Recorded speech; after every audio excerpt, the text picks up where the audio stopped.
नमामि सोमेश्वरं स्वतन्त्रम् उमापतिं तं विजयं नमामि नमामि विघ्नेश्वरनन्दिनाथं पुत्रप्रियं तच्छिरसा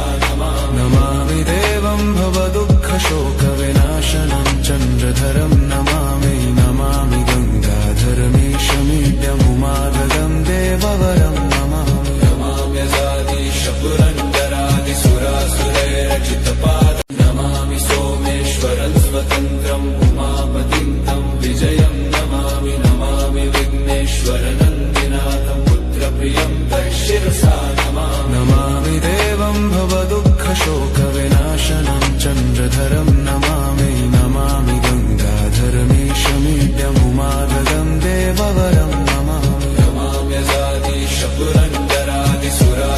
नमाम्यजादिशपुरन्दरादिसुरासुरैरचितपादं नमामि सोमेश्वरं स्वतन्त्रम् उमापतिं तं विजयं नमामि नमामि विघ्नेश्वरनन्दिनाथं पुत्रप्रियं तच्छिरसा नमामि देवं भवदुःखशोकविनाशनं चन्द्रधरं नमामि नमामि गङ्गाधरमीशमीड्यमुमागदं देववरं नमामि नमाम्यजादिशपुरन्दरादिसुरासुरैरचितपादं नमामि सोमेश्वरं स्वतन्त्रम् उमापतिं तं विजयं नमामि नमामि विघ्नेश्वरनन्दिनाथं पुत्रप्रियं तच्छिरसा नमामि देवं भवदुःखशोकविनाशनं चन्द्रधरं नमामि नमामि गङ्गाधरमीशमीड्यमुमागदं देववरं नमामि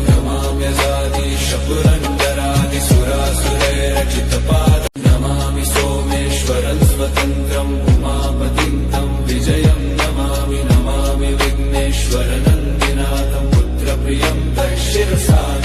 नमामि देवं भवदुःखशोकविनाशनं चन्द्रधरं नमामि नमामि गङ्गाधरमीशमीड्यमुमागदं देववरं नमामि नमाम्यजादिशपुरन्दरादिसुरासुरैरचितपादं नमामि सोमेश्वरं स्वतन्त्रम् उमापतिं तं विजयं नमामि नमामि विघ्नेश्वरनन्दिनाथं पुत्रप्रियं तच्छिरसा